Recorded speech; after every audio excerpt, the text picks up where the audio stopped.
بسم اللہ الرحمن الرحیم الرحمن علم القرآن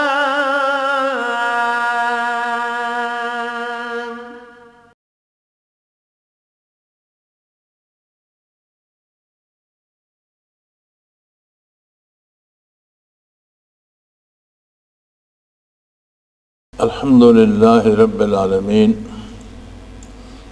والصلاة والسلام علی حبیبہ محمد وآلہ وصحبہ اجمعین۔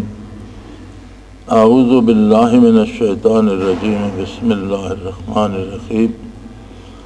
وَلَقَدْ صَدَقَكُمُ اللَّهُ وَحْدَهُ إِذْ تَحُسُّونَهُم بِإِذْنِهِ حَتَّى إِذَا فَشِلْتُمْ وَتَنَازَعْتُمْ فِي الْأَمْرِ وَعَصَيْتُمْ مِنْ بَعْدِ مَا أَرَاكُمْ مَا تُحِبُّونَ منکم من یرید الدنیا ومنکم من یرید الآخرہ ثم صرفکم عنہم لیبتلیکم ولقد عفا عنکم واللہ ذو الفضل علی المؤمنین۔ اللہم سبحانک لا علم لنا الا ما علمتنا انک انت العلیم الحکیم۔ مولایا صلی وسلم دائما ابدا علی حبیبک من زانت بہ السرور۔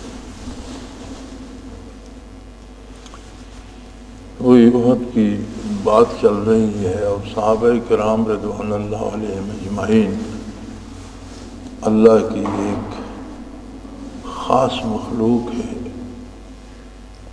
اللہ کے پسندیدہ بندے ہیں، قرآن کریم کے مثالی مسلمان ہیں، اور یہ وہ لوگ ہیں جنہیں اللہ نے آقا نامدار صلی اللہ تعالی علیہ وآلہ وسلم کی خدمت کے لیے تخلیق فرمایا، چن لیا، پسند فرمایا۔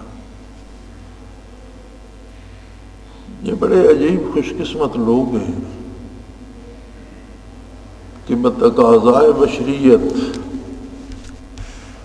اگر لغزش ہوتی ہے تو اس پہ مطلع فرما دیا جاتا ہے، اور مطلع فرمانے کے بعد اس کا معافی نامہ بھی عطا کر دیا جاتا ہے اور فرما دیا جاتا ہے کہ یہ لغزش معاف کر دی گئی۔ اب جن حضرات نے ان باتوں کو موضوع بحث بنا کر عظمت صحابہ پہ بحث کرنے کی کوشش کی ہے، ان کے مزاج کی سمجھ نہیں آتی کہ آدمی خود تو جج بن جائے اور صحابہ کرام رضوان اللہ علیہم اجمعین کو ملزموں کے کٹڑے میں کھڑا کر دے اور ان پر جرح کرے، تو یہ بہت بڑی دیدہ دلیری کی بات ہے، اللہ معاف فرمائے۔ ہم وہ لوگ ہیں کہ جو اپنے طور پر نیکی تو کرتے ہیں، ہمارے پاس اس کی قبولیت کی کوئی سند نہیں ہے۔ ہم وہ لوگ ہیں کہ ہم سے غلطیاں تو ہوتی ہیں، ہمارے پاس اس کی بخشش کا کوئی پیغام نہیں آتا۔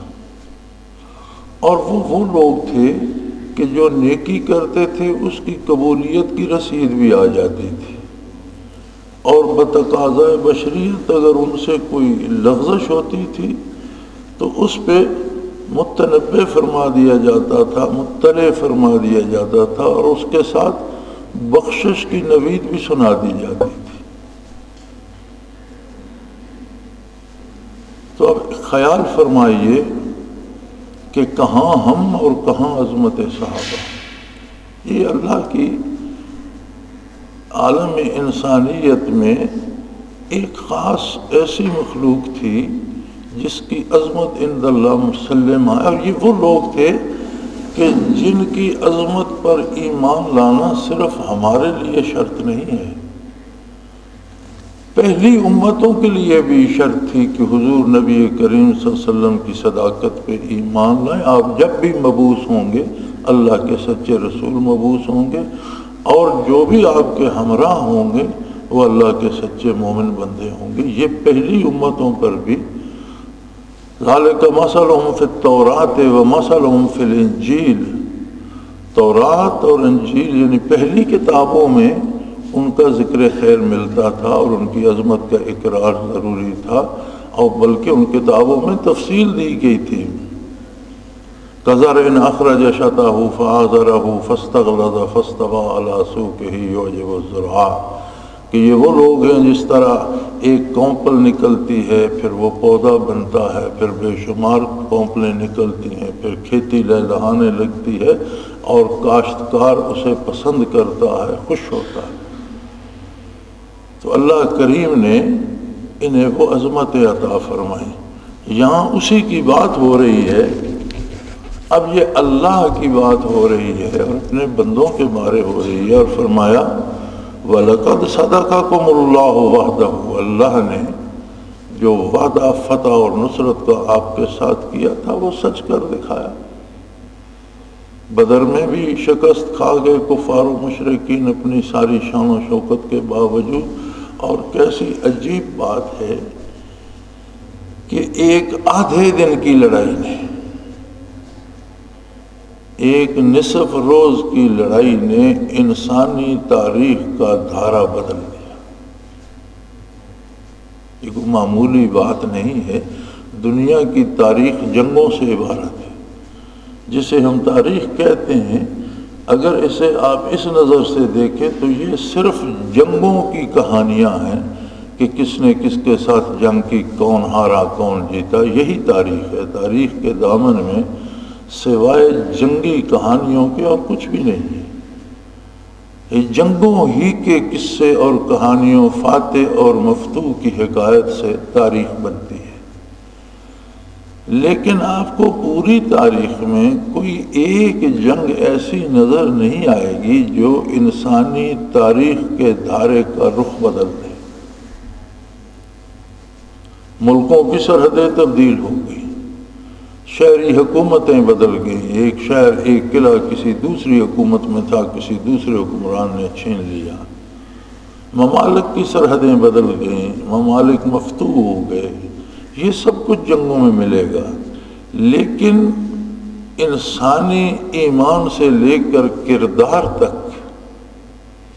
اور کاروبار سے لے کر سیاسیات تک، نظام عدالت سے لے کر نظام حکومت تک، پوری انسانیت کو ایک انقلاب سے آشنا کر دیا، اور اتنا مضبوط انقلاب کہ جو وقتی لمحاتی یا دنوں یا مہینوں یا سالوں کا مقید نہیں تھا، تب سے لے کر اب تک اپنی پوری شان سے جلوہ افروز ہے، اور قیامت تک انشاءاللہ اس انقلاب کا جو نتیجہ ہے اور اس انقلاب کے نتیجے میں جو تبدیلی آئی ہے، یہ قیامت تک چلتی چلی جائے گی۔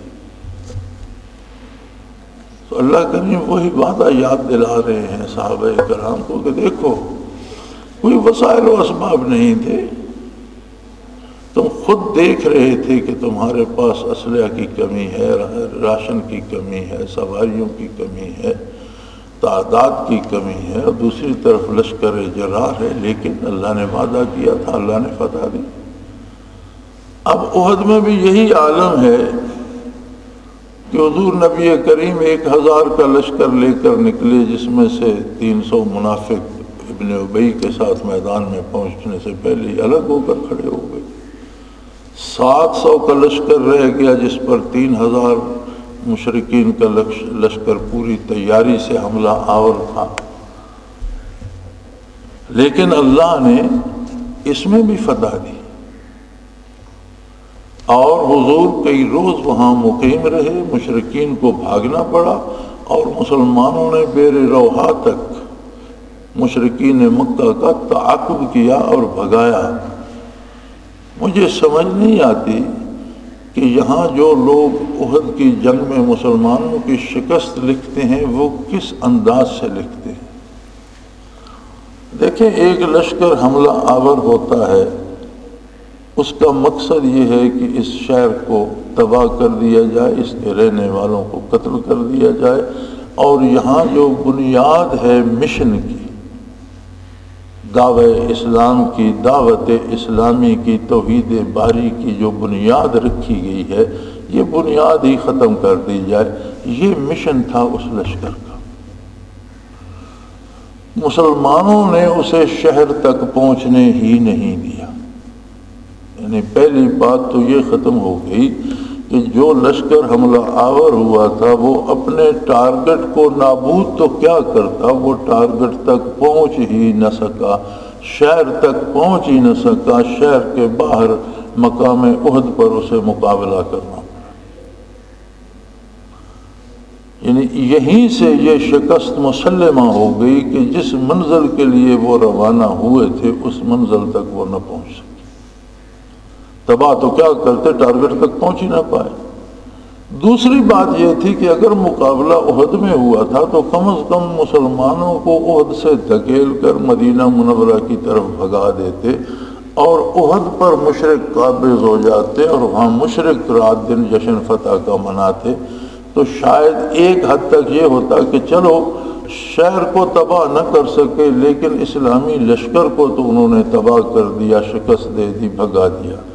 وہاں سے بھی مشرک ہی بھاگے اور مسلمانوں نے بیر روحا تک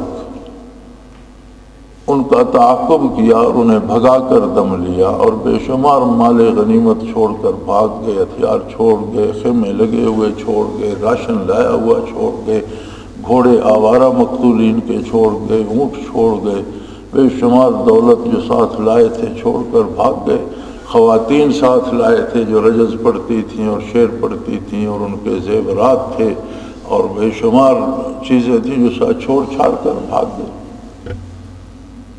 پھر لکھنے والا انہیں فاتح کیسے لکھتا ہے؟ یہ بات میری سمجھ میں نہیں آتی کہ کس طرح سے یہاں مسلمانوں کو شکست لکھی جاتی ہے اور لکھنے والا خود کو مسلمان کہتے ہوئے کتنا دیدہ دلیر ہے کہ محمد الرسول اللہ صلی اللہ علیہ وسلم کے نام نامی کے سامنے شکست ملتا ہے۔ کیسا عجیب انسان ہے اور کیا عجیب علوم ہیں اور کس طرح کے علماء سے ہمیں سابقہ پڑ گیا۔ یہ وہ لوگ ہیں جنہوں نے امت کی رہنمائی کرنی ہے اور خود راہنم کرتا ہے اور اتنی سی معمولی بات کو نہیں سمجھ سکتے۔ میں ایک دفعہ گلگت میں تھا تو ساتھیوں نے ایک مسئلہ پوچھا کہ جی تکبیر پڑھ کے اگر گولی فائر کی جائے کسی جانور پر، حلال جانور پر شکار کے لیے اور وہ مر جائے تو وہ حلال ہو جائے گا؟ میں نے کہا جی نہیں ہوگا۔ انہوں نے ایک بہت بڑے عالم کا نام لیا، غالباً یہی حضرت تھے جو اس موقع پہ شکست لکھتے ہیں کہ جی انہوں نے حلال کہا ہے۔ میں نے کہا یار ان سے مجھے یہ پوچھ کر بتاؤ کہ بندوق میں گولی کدھر سے ڈالی جاتی ہے اور بندوق فائر کیسے کرتی ہے، نشانہ کیسے لیا جاتا ہے اور گولی کا اثر کیا ہوتا ہے۔ اگر انہیں یہ سب پتا ہے تو پھر ان کا فتویٰ صحیح ہے۔ اگر انہیں اتنا بھی نہیں پتا کہ گولی فائر کیسے کی جاتی ہے، نشانہ کیسے لیا جاتا ہے اور جہاں گولی لگتی ہے وہاں اس کا اثر کیا ہوتا ہے، تو تکبیر پڑھ کے آپ چھری ماریں، پھینکیں، نیزہ پھینکیں، تیر ماریں، کوئی بھی ایسی چیز جس کی آگے دھار بنی ہوئی ہو جو کاٹے، وہ ماریں گے تو جانور اگر مر بھی جائے تو حلال ہو جائے گا کہ اس پر تکبیر پڑھی گئی ہے، لیکن اس کے لیے کاٹنا شرط ہے۔ آپ اگر تکبیر پڑھ کے پتھر پھینکتے ہیں، جانور کو لگتا ہے وہ مر جاتا ہے تو حلال نہیں ہوگا، وہ حرام ہو جائے گا، کیونکہ پتھر کی ضرب سے یا ڈنڈے کی ضرب سے مارنا حرام کر دیتا ہے۔ خواہ آپ تکبیر پڑھتے رہیں اور جانور کو ڈنڈوں سے مار دیں، حرام ہو جائے گا۔ تو قرآن کریم میں موجود ہے کہ ضرب لگا کر مارنے سے حرام ہو جائے۔ تو گولی جسم کے پار بھی نکل جائے کاٹتی نہیں، توڑتی ہے۔ گولی کے پیچھے بارود کی طاقت ہوتی ہے۔ اگر ہم پتھر پھینکیں گے تو وہ جسم کو توڑ کر پار نہیں نکلے گا، ضرب لگائے گا۔ گولی ماریں گے تو وہ جسم کو توڑ کر اس سے پار نکلے گی، کاٹے گی نہیں، اور جب کاٹے گی نہیں تو اس سے جانور حلال بھی نہیں ہوگا۔ تو وہ بھی پوچھنے والے بھی عالم تھے اور وہ اس فن کے بھی تھے، شکاری بھی تھے، بندوقیں چلانا بھی جانتے تھے۔ تو کہنے لگے کہ ہم تو بڑا نام سمجھ کر قائل ہو گئے تھے، اس طرف ہم نے توجہ ہی نہیں کی کہ یہ تو توڑتی ہے جسم کو، کاٹتی تو نہیں ہے۔ تو یہی حال یہاں بھی ہے۔ کاش ہمارے علماء نے بھی جنگوں کا عملی طور پر تجربہ کیا ہوتا، کسی جہاد میں حصہ لیا ہوتا، کہیں کمین گاہوں میں بیٹھے ہوتے، کہیں پہرا دیا ہوتا، کوئی زخم جان پہ کھایا ہوتا، کسی کو زخم لگایا ہوتا، تو شاید ان کے ذہن میں فتح و شکست کی کوئی بات بھی آ جاتی۔ تو میں سننے سنانے سے تو پتہ نہیں چلتا، ساری عمر آپ سنتے سناتے رہیں، یہ عملی تجربے کی بات ہے۔ اور کیسے یہاں فتح، یہاں اللہ کریم اسی بات کو لے رہے ہیں، فرمایا لَقَدْ صَدَقَكُمُ اللَّهُ وَعْدَهُ، اللہ نے آپ کے ساتھ جو وعدے تمہارے ساتھ کیے تھے مسلمانوں کو سچے کر دیے۔ اِذْ تَحُسُّونَهُمْ بِإِذْنِهِ، جب تم اللہ کے حکم سے کفار کے لشکر کی دھجیاں بکھیر رہے، جب تم پشتوں پہ پشتے لگا رہے تھے، کفار قتل ہو رہے تھے، باوجود لشکر جرار ہونے کے، باوجود اتنی تیاری کے ساتھ آنے کے، جب مشرکین مقابلے میں اترے احد میں تو پیچھے نوجوان لڑکیاں خواتین جو مکے سے ساتھ لائی تھیں وہ شعر پڑھ رہی تھیں اور انہیں جنگ پر ابھار رہی تھیں، اور زیورات سے لندی پھندی اور قیمتی لباس سے بنی سوری، نخن و بنات الطارے کی نمشی علن نمارے کی، ہم تو ستاروں کی بیٹیاں ہیں، قالینوں پر چلنے والیاں ہیں، ان تقبلوا نعانے کی، ان تدبروا نفارے کی، اگر تم آگے بڑھو گے تو ہم تمہیں گلے لگائیں گے، اور اگر تم پیٹھ دکھاؤ گے تو ہم تم سے الگ ہو جائیں گے۔ یہ اس طرح کے وہ شعر پڑھ رہی تھی، نخن و بنات الطارے کی نمشی علن نمارے کی، ان تقبلوا نعانے کی، ان تدبروا نفارے کی، جوش دل آ رہی تھی سپاہیوں کو لڑنے کے لیے۔ لیکن جو 700 رہ گئے تھے حضور صلی اللہ علیہ وسلم کے ساتھ، اس میں سے 50 سوار تو حضور نے درے پہ متعین فرما دیے اور انہیں حکم دیا کہ تمہیں وہیں رہنا ہے، ہمیں فتح ہو یا شکست، آخری حکم تک تم وہاں رہو گی۔ 650 رہ گئے 3000 کے مقابلے میں، انہوں نے اس طرح کاٹے گاجر مولی کی طرح کہ مشرکین مکہ کو عورتوں کے شیروں کے سمیت ہر چیز کو چھوڑ کر بھاگتے بن کر، اور میدان چھوڑ کر بھاگنے لگ گئے۔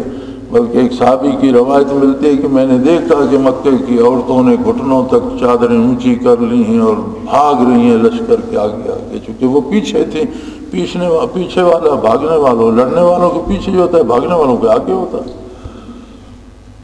تو جب یہ لوگ بھاگے، اللہ کریم فرماتے ہیں فَإِذَا فَشِلْتُمْ وَتَنَازَعْتُمْ فِي الْأَمْرِ وَعَصَيْتُمْ مِنْ بَعْدِ مَا أَرَاكُمْ مَا تُحِبُّونَ۔ عجیب بات ہے کہ جو تم چاہتے تھے، یعنی فتح چاہتے تھے، وہ سامنے نظر آ گئی، مشرکین بھاگنے لگ گئے، اس کے بعد تمہاری رائے میں کمزوری کیوں آ گئی اور تم نے میرے نبی کی نافرمانی کیوں کی؟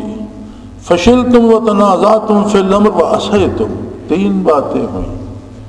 تمہارے ارادے میں کمزوری آ گئی، تم نے آپس میں تکرار کی، اور تم نے نبی صلی اللہ علیہ وسلم کی نافرمانی کی۔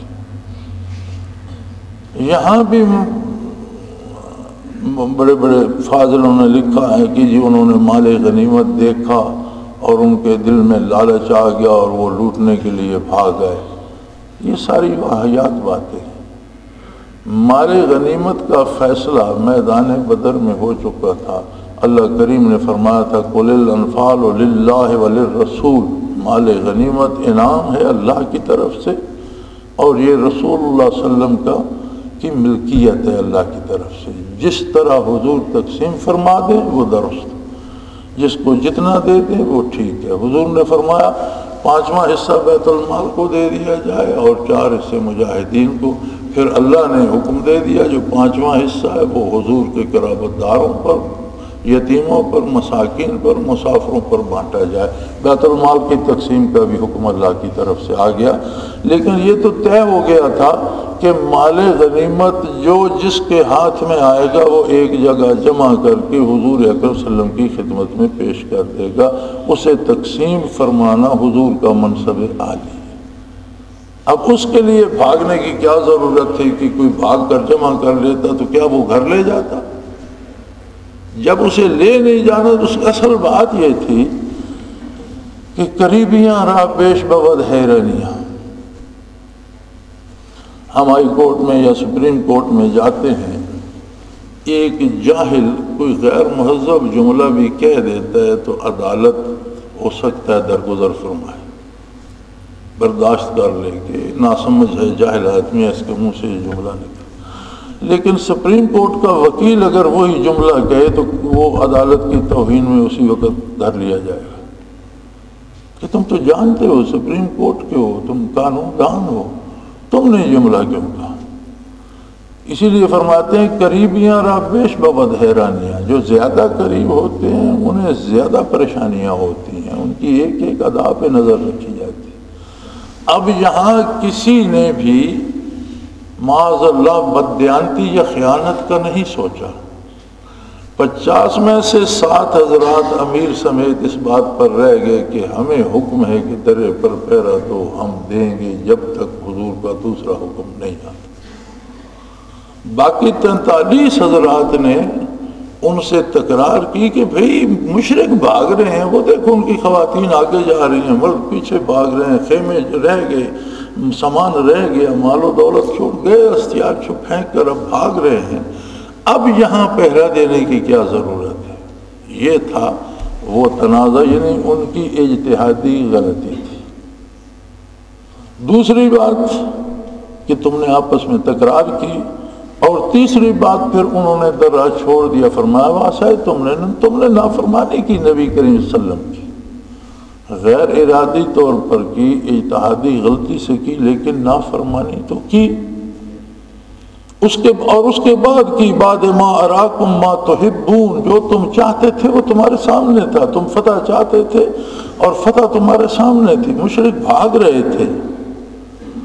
فرمایا منکم من یرید الدنیا ومنکم من یرید الاخرہ. تمہاری 2 جماعتیں بن گئی تھی، کچھ لوگوں کو دنیا کا خیال آ گیا تھا. یہاں سے شاید ان لوگوں نے لیا ہے کہ وہ لوٹنے کی غرض سے بھاگے تھے، حالانکہ یہاں مراد لوٹنا نہیں ہے، مراد دنیا ہے. دنیا میں سب سے بڑا جو جرم ہوتا ہے وہ یہ ہوتا ہے کہ اپنی حیثیت کا بھی کچھ کیا جائے پرچار کہ میں بھی کچھ ہوں. تو فرمایا تمہیں یہ خیال آ گیا تھا کہ ہم تعاقب کریں اور ہمارا نام بھی بہادروں میں آ جائے کہ ہم مکے کو بھگانے والوں میں تھے اور ہم ان کے پیچھے، ہم نے بھاگتے ہوئوں کو بھی مارا اور بھاگتے ہوئوں کو گرایا اور بھاگتے ہوئوں کو زخمی کیا. یہ خیال آ گیا تھا تمہیں، تم دنیا کی شہرت چاہتے تھے. اسی طرح بنیادی طور پر نبی کریم صلی اللہ علیہ وسلم نے فرمایا کہ اچھا ہے کہ اس دفعہ اہل مکہ کا مقابلہ شہر کے اندر رہ کر کیا جائے. تو بعض نوجوانوں نے جو عہد میں نہیں تھے بڑا شور کیا کہ نہیں حضور ہمیں بھی موقع ملنا چاہیے، ہم بھی اپنی بہادری کے جوہر دکھائیں، باہر میں میدان میں مقابلہ ہو، ہم بدر میں حاضر نہیں ہو سکے لہذا ہمیں بھی موقع ملنا چاہیے. فرمایا یہ بھی دنیا داری تھی. دین ہے اطاعت پیغمبر صلی اللہ علیہ وسلم کا نام، حضور نے فرما دیا بات ختم. اب یہ کہ ہم بھی میدان میں نکلیں اور جوہر دکھائیں اور لوگ ہماری بہادری بھی دے، فرمایا یہ بھی دنیا داری تھی. تو تمہیں اس شان کے ساتھ کہ میں نے تمہیں محمد الرسول اللہ کا صحابی اور صحبت یافتہ بنایا، تمہیں زیب نہیں دیتا تھا کہ اس طرح کے خیالات تمہارے دل میں آئیں. تم سے یہ لغزش نہیں ہونی چاہیے تھی، تم سے اس کی توقع نہیں تھی، اور پھر جب تم نے کی تو تمہیں نتائج بھگتنا پڑے. ثم صرفکم عنہم لیبتلیکم، پھر اللہ نے حالات بدل دیے. جو لشکر بھاگ رہا تھا اس نے پلٹ کر حملہ کر دیا، ان کا رسالہ اسی درے سے آ گیا، وہ 7 جو تھے لڑ کر شہید ہو گئے. اور مسلمانوں کو اچانک وہ تو بھگا رہے تھے مشرکین کو، ان کی توجہ ادھر تھی، پیچھے سے گھوڑ سواروں نے پیچھے سے حملہ کر دیا. اب جو بھاگ رہے تھے جب انہوں نے دیکھا کہ ہمارے لشکر کے ایک رسالے نے حملہ کر دیا تو وہ بھی پلٹ پڑے اور مسلمان چکی کے دو پارٹوں میں آ گئے. اور اس طرح ایک تو گرد اتنی اڑی دونوں طرف سے، گھوڑے سوار، بھاگ دوڑ جنگ کی، ایک دھول اڑی، اس میں کوئی سمجھ نہیں آتی تھی. حتیٰ کہ بعض صحابہ فرماتے ہیں کہ ہمارے ہاتھوں سے مسلمان شہید ہو گئے، ہمیں سمجھ نہیں آ رہی تھی کہ دوست ہے دشمن. بندے کے حولہ نظر آیا اور تلوار کھینچ دی، پتہ چلا بندہ تو آپ نہ تھا. اس افراتفری میں یہ ہوا کہ اللہ نے وہ صورتحال بدل دی. کس لیے بدل دی؟ دو باتیں تھیں. اپنی بڑائی، اپنی بہادری کے خیال میں آ کر آپ لوگوں سے نبی کریم صلی اللہ علیہ وسلم کی نافرمانی ہو گئی. اب وہ جو فتح سامنے نظر آ رہی تھی اللہ نے مقابلے میں بدل دی. فتح تو دی تمہیں، لیکن یہ جو غلطی تھی اس کا خمیازہ بھگتنے کے بعد. اور فرمایا یعنی جب یہ ان کا جو ان سے سستی یا کوتاہی یا اجتہادی غلطی ہوئی ہے وہ بیان کر رہا ہے قرآن کریم، اور ساتھ بتا رہا ہے ثم صرف عنکم، آپ سے حالات بدل دیے، نصرت الہی ہٹ گئی اور مشکلات آ گئیں اور کفار حملہ آور ہو گئے. لِيَبْتَلِيَكُمْ، کہ تمہاری آزمائش کرے اور تمہیں بتائے کہ نبی کریم صلی اللہ علیہ وسلم کی جو رائے مبارک ہے وہی حتمی ہے اور اس سے اختلاف کا نتیجہ کیا ہوتا ہے. اور اس کے ساتھ فرما دیا وَلَقَدْ عَفَا عَنْكُمْ، اور تمہیں معاف بھی کر دیا. یعنی وہ سزا دے کر کفار کے ہاتھوں مسلمانوں کو شہادت ملی، کفار کے ہاتھوں مسلمان زخمی ہوئے، ایک پریشانی بھی آئی. شیطان نے نعرہ لگا دیا ان محمدًا قد قتل، کہ حضور نبی کریم معاذ اللہ شہید ہو گئے، مارے گئے. تو ایک پریشانی وہ تھی، کسی کو کوئی سمجھ نہیں آ رہی تھی. پھر ایک اعلان ہوا کہ حضور شہید ہو گئے تو ایک پریشانی پر ایک اور پریشانی آ گئی اور صحابہ دو حصوں میں بٹ گئے. کچھ نے کہا اب جی کر کیا کرنا ہے، بے جگری سے لڑو، اور کچھ نے کہا اب لڑنا کس کے لیے ہے، حضور تو سفر فرما گئے.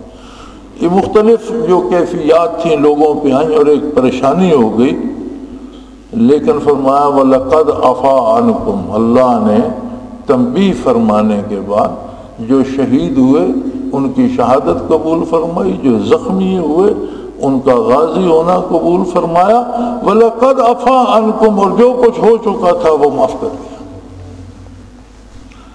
اب رب جلیل نشاندہی کر رہے ہیں کہ آپ سے یہ کوتاہی ہوئی، اور رب جلیل فرما رہے ہیں کہ میں نے اس کے بدلے میں تمہیں تکلیف بھی پہنچائی، آزمائش میں بھی ڈالا. اور سب سے بڑی آزمائش مسلمانوں کے لیے، قتل ہونے سے بھی بڑی آزمائش صحابہ کے لیے یہ تھی کہ جب اعلان ہو گیا کہ حضور شہید ہو گئے ہیں تو یہ دکھ ان کے لیے قتل ہونے سے زیادہ تھا. اور ساتھ فرمانا وَلَقَدْ عَفَا، میں نے تمہیں معاف کر دیا. وَاللَّهُ ذُو الْفَضْلِ عَلَى الْمُؤْمِنِينَ، اللہ ایمان والوں کے لیے بہت بڑا صاحب فضل ہے، بہت بڑا صاحب کرم ہے، بہت بڑا بخشنے والا ہے. اللہ کریم نے لغزش کی اطلاع فرمائی، اس کے نتیجے میں جو آزمائش آئی اس کا ذکر، اور فرمایا میں نے سب کچھ معاف کر دیا. اب کس کو اعتراض ہے کہ اس پہ وہ صفوں کے صفحے لکھے اور اس پہ بحث کرے اور اس پہ جرا کرے؟ بلکہ یہ تو درس عبرت ہے ساری امت کے لیے، قیامت تک آنے والے لوگوں کے لیے، کہ بہتری اتباع سنت میں ہے اور رواجات، رسومات اور بدعات تباہی کا باعث ہے. کوئی بھی ایسا شخص جو بدعات میں مبتلا ہو وہ مقبول بارگاہ نہیں ہو سکتا، بلکہ اس پہ دنیاوی مصیبتیں بھی آئیں گی.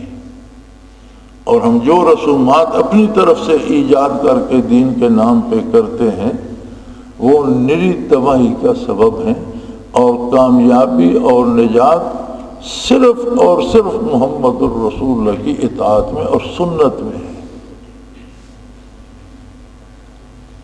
اذ تصعدون ولا تلوون على احد، فرمایا تم اس طرح بکھر گئے تھے کہ جدھر جس کا منہ آیا وہ ادھر بھاگا جا رہا تھا اور تلوار گھما رہا تھا، آگے کوئی ہے یا نہیں ہے تو ویسے ہی تلوار گھما رہا تھا۔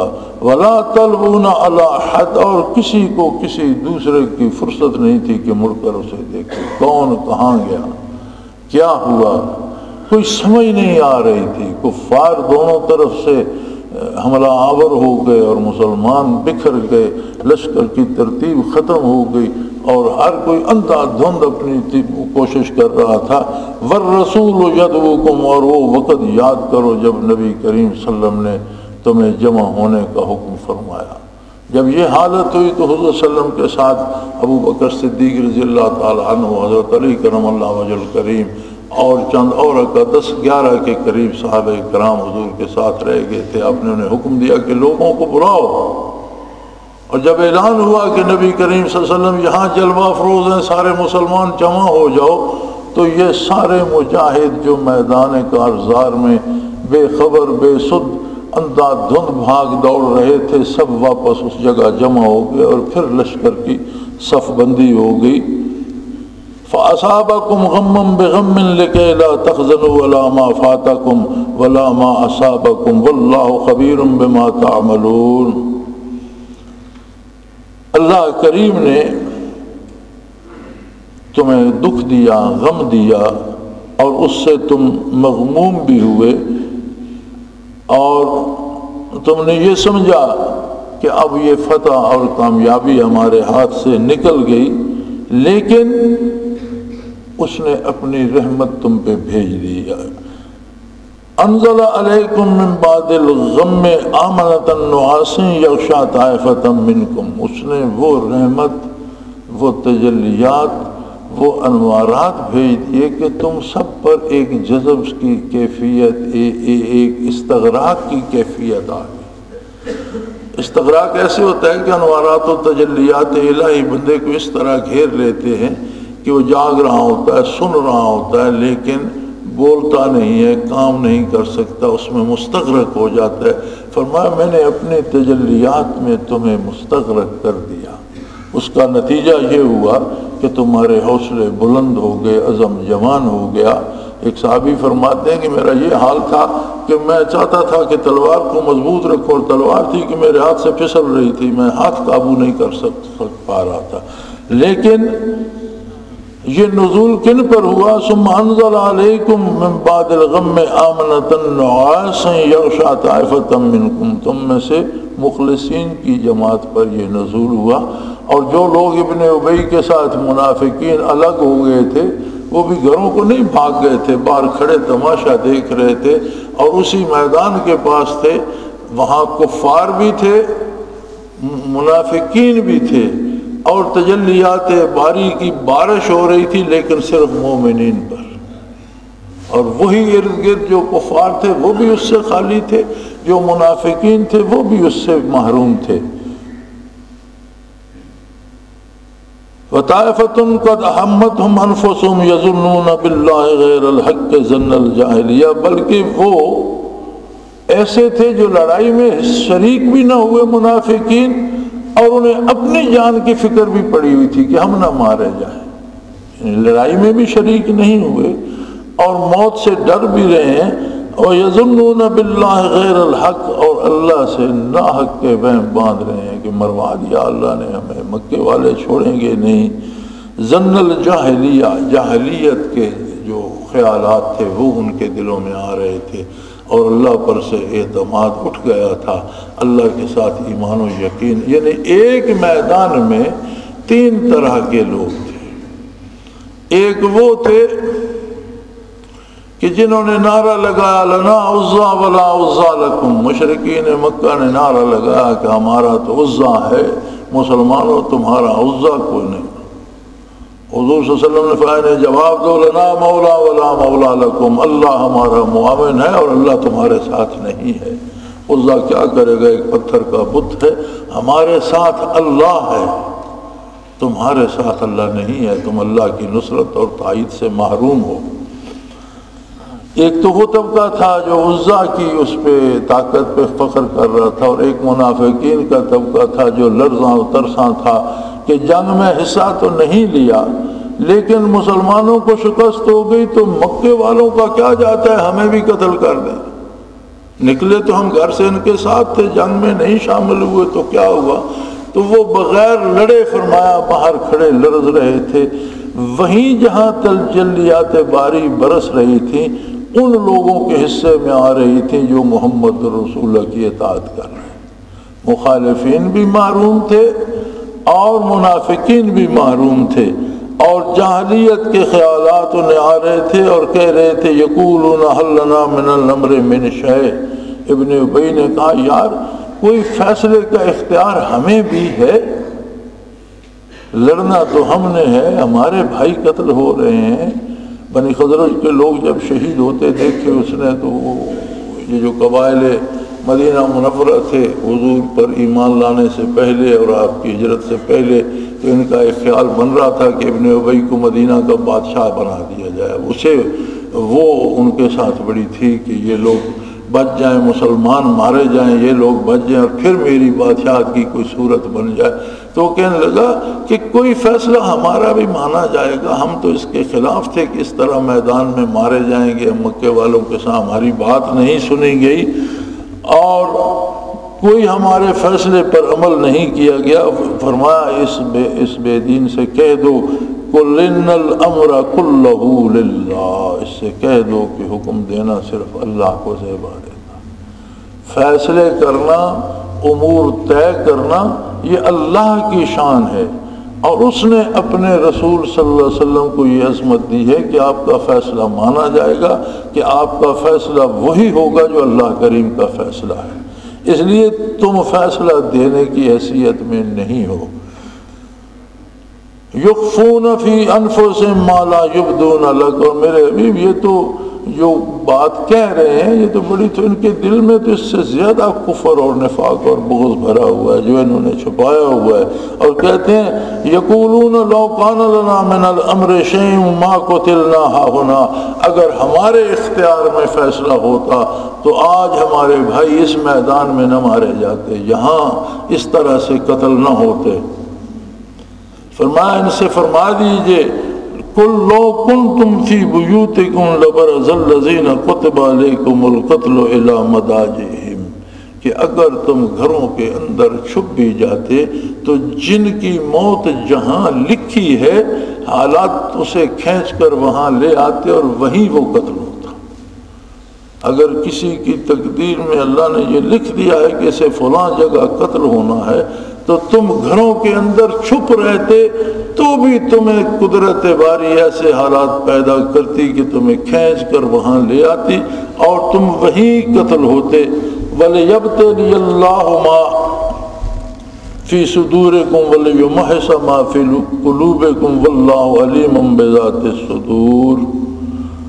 یہ ظاہری حالات جو ہیں یہ تو صرف تمہاری آزمائش ہے کہ بندے کا پتہ چل جائے کہ اس کا اپنا فیصلہ کس طرف ہے، اس کی نیت کیسی ہے، اس کے دل کے اندر کیا ہے، یہ اطاعت الہی کرنا چاہتا ہے یا اپنے آپ کو اللہ کی جگہ رکھ کر دیکھ رہا ہے۔ دو باتیں ہوتی ہیں، ایمان و کفر میں فرق یہ ہے کہ مومن کا فیصلہ ذاتی نہیں ہوتا، وہ فیصلہ چھوٹا ہو یا بڑا ہو، وہ پابند ہوتا ہے احکام الہی کا، شریعت الہی کا، احکام نبی کریم صلی اللہ علیہ وسلم کا پابند ہوتا ہے، اس کے فیصلے اپنے نہیں ہوتے۔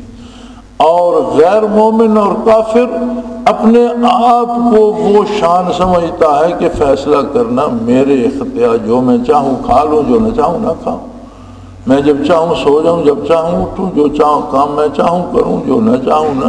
تو یہ اندر کی جو کیفیت ہے اسے باہر لانے کے لیے تمہیں آزمایا جاتا ہے کہ اندر لے کر مر گئے تو فردہ قیامت اقبال جرم نہیں، ہم نے تو ایسا نہیں کیا یا اللہ، جب کر چکے گے تو قیامت کو خود مان رہے ہوگے کہ یا اللہ ہم سے یہ غلطی ہوئی۔ قرآن کریم کہتا ہے وہاں یہ خود کہیں گے کہ ہم نے شرک کیا، غلطی کی، جرم کیا، غلطی کی، اللہ اب ہمیں دنیا میں بھیج اور دیکھ ہم کس طرح اطاعت کرتے ہیں۔ تو قرآن کہتا ہے کہ اقبال جرم تو تم نے کر لیا، اب دنیا میں بھیجنے کی ضرورت کیا ہے؟ تم خود مان رہے ہو کہ تم کافر تھے، تم مشرک تھے، تم نے ظلم کیا، اب دنیا میں تو کہاں جا، دنیا تو ختم ہو گئی، دنیا تو رہی نہیں، وہ وقت تو گزر گیا، اس کی امید نہ رکھو۔ لیکن تمہاری اس اقرار نے تمہارا جرم تمہاری زبان سے ثابت کر دیا اور تم نے اقرار جرم کر لیا۔ سو فرمایا یہ آزمائش تو آتی ہے کہ تمہارے اندر کیا ہے وہ باہر نکلے، اور جو کچھ دل کی بات ہے وہ صاف ہو جائے۔ اصل مدار انسانی فیصلوں کا اس کے دل پر ہے۔ آج تک سائنس اور اب بھی جو تحقیق کر رہی ہے وہ دماغ تک محدود ہے۔ دماغ اللہ کریم نے ایک اتنا وسیع کمپیوٹر بنایا ہے کہ اس کی وسعت اور اس کے پروگرامنگ اور اس میں کیا کچھ ہے اس کی سمجھ ابھی تک سائنس کو نہیں آ رہی، اس میں اتنی وسعت ہے۔ آپ ایک چھوٹی سی بات سے اندازہ لگائیں کہ ہم سکول پڑھتے تھے، ہمارے ساتھ ایک لڑکا 8ویں میں 7ویں میں پڑھتا تھا، دوست تھا، الگ ہو گیا، کہیں اس کا باپ پڑھاتا تھا یا ملازم تھا، پردیس کا تھا، چلا گیا، بات گزر گئی، 50-60 سال بیت گئے، وہ آدمی سامنے آ جاتا ہے۔ اول تو ہم دیکھتے پہچان لیتے ہیں، نہیں تو وہ تعارف کرا دیتا ہے، میں فلاں بندہ ہوں، مل کر پڑھتے۔ تو دماغ بغیر کسی توقف کے وہ 50-60 سال پرانی فائل نکال دیتا ہے، اور ہمارے دماغ میں ایک تصویر بن جاتی ہے جب ہم مل کر پڑھتے تھے، اور جو اس کا حلیہ ہوتا تھا، جو ہماری باتیں وہ ساری چیز ایک فائل ہمارے سامنے رکھ دیتا ہے دماغ کا کمپیوٹر۔ کہاں چھپا رکھی تھی اس نے، ہمیں تو یاد ہی نہیں تھا، ہم نے تو کوئی سیو کا بٹن بھی نہیں دبایا تھا کہ اسے محفوظ کر لو، ہم نے تو کوئی کمپیوٹر کو فیڈ بھی نہیں کی تھی۔ ایسا خدا کی قدرت کا ایسا خودکار نظام ہے کہ وہ ساری یادداشت اس میں اس کی تصویر سمیت سیو ہو گئی، اور جب موقع آیا تو وہ فائل فوراً سامنے آ گئی، اور ہم دیکھنے لگ جاتے ہیں، ہمارے ذہن میں ایک تصویر آ جاتی ہے، سکول کی بھی، ان دنوں کی بھی، اس بندے کی بھی۔ یعنی اتنا فاسٹ کمپیوٹر اور اتنا خودکار، یعنی ہم نے اسے نہیں کہا تھا کہ یہ فائل سیو کر لو کبھی پھر کام آئے گی، نہیں۔ جو کمپیوٹر آج تک ایجاد ہوئے ہیں ان میں یہ لگانا پڑتا ہے کہ یہ کام تمہیں آٹو کرنا ہے، یہ کام ہم کرائیں گے تو کرنا ہے۔ دماغ کے کمپیوٹر کو ہم نے کوئی حکم نہیں دیا، کچھ نہیں۔ لیکن ایک بات ہے، یہ جتنا کام دماغ کا کمپیوٹر کرتا ہے، جب دل سے کوئی خیال آتا ہے، دل سے کوئی آرزو اٹھتی ہے، تو اس کے سامنے یہ سرنڈر کر دیتا ہے، اس کے حکم کی تعمیل میں لگ جاتا ہے۔ وہ اس کے علم اور مطالعہ کے خلاف ہوتی ہے۔ مثلا ایک بندہ جوا کھیلتا ہے، ہارتا رہتا ہے، آپ اس کے ساتھ آرام سے بیٹھیں، اس سے پیار سے بات کریں، اس سے پوچھیں کہ تم نے زمین بیچ کر ہار دی، مکان بیچ کر ہار دی، گاڑی بیچ کر، پھر اس جوئے سے کیا لیتے ہو؟ تباہ ہو گئے ہو۔ تو بتایا کہ یار دل کرتا ہے، رہا نہیں جاتا۔ یہ بات اس کا، یہ دماغ کا کمپیوٹر بھی جانتا ہے کہ میں خسارے میں جا رہا ہوں، لیکن دل کرتا ہے کھیلتا ہوں۔ چور چوری کرتا ہے، مار کھاتا ہے، قیدیں کاٹتا ہے، پھر کبھی اس سے آپ آرام سے پتہ، وہ سمجھتا ہے کہ میں نے غلط کیا، مجھے نہیں کرنا چاہیے، پھر کرتا ہے۔ کیوں؟ کہتا ہے دل کرتا ہے۔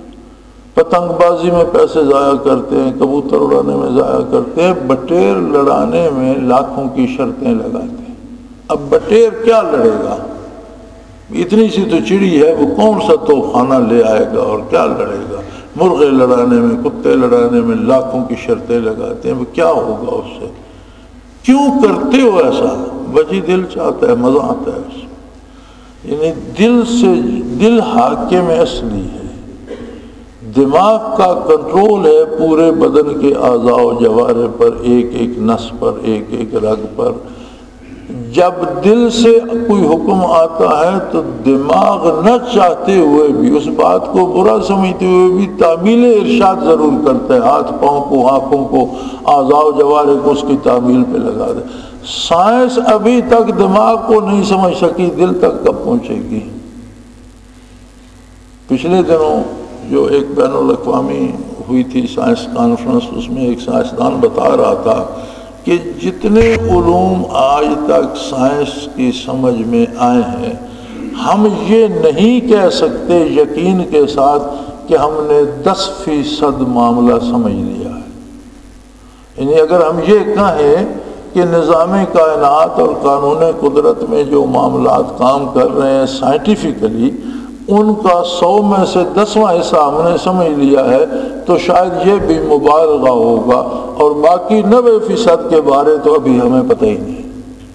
یعنی اپنی ساری ان کوششوں کے باوجود اگر ان کاموں تک جو دماغ کے زیر کنٹرول ہیں سائنس کی وہاں تک رسائی نہیں تو دل تک کیسے ہوگی؟ لہذا دل کا معاملہ جب زیر بحث آتا ہے تو صرف اللہ کا نبی اور اللہ کی کتاب دل کی بات کرتے ہیں، دل کی کیفیات کی بات کرتے ہیں، دل کے جہان کی بات کرتے ہیں، دل کی دنیا کی بات کرتے ہیں، اس میں تبدیلیوں کی بات کرتے ہیں، اس میں دن بھی ہے، رات بھی ہے، گرمی بھی ہے، سردی بھی ہے، برسات بھی ہے، خشک سالی بھی ہے، لیکن یہ ساری باتیں کون کرتا ہے؟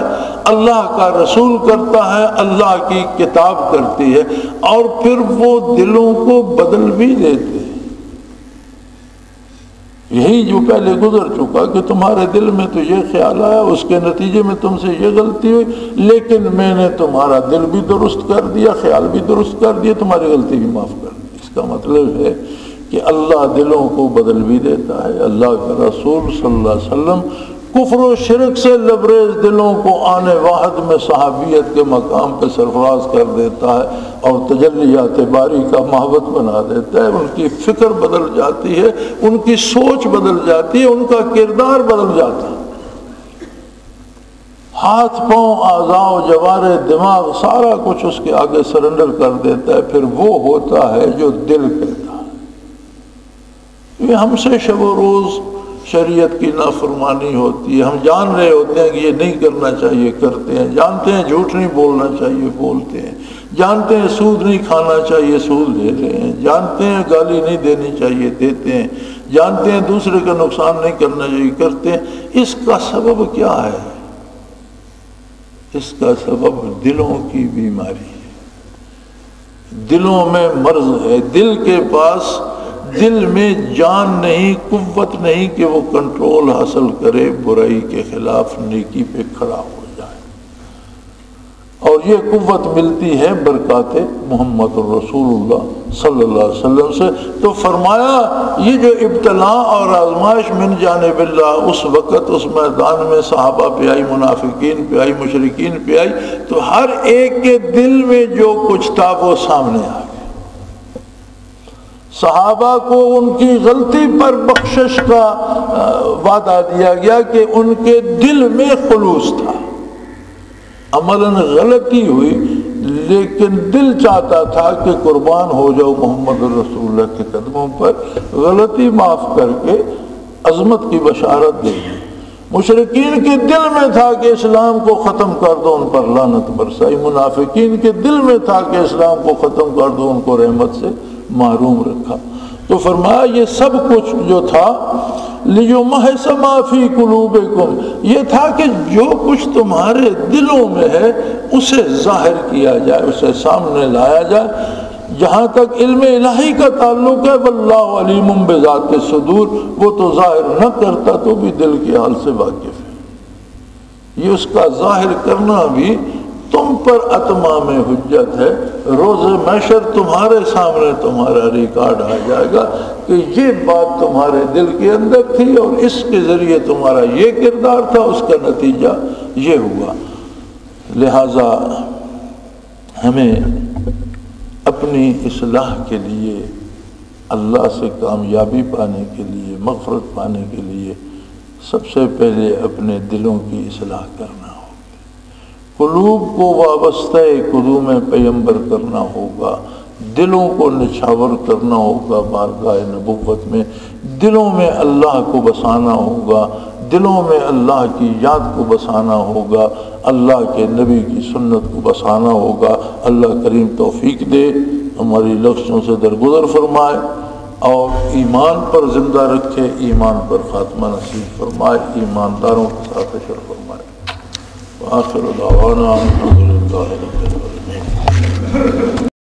اللہ اللہ اللہ اللہ اللہ اللہ اللہ اللہ۔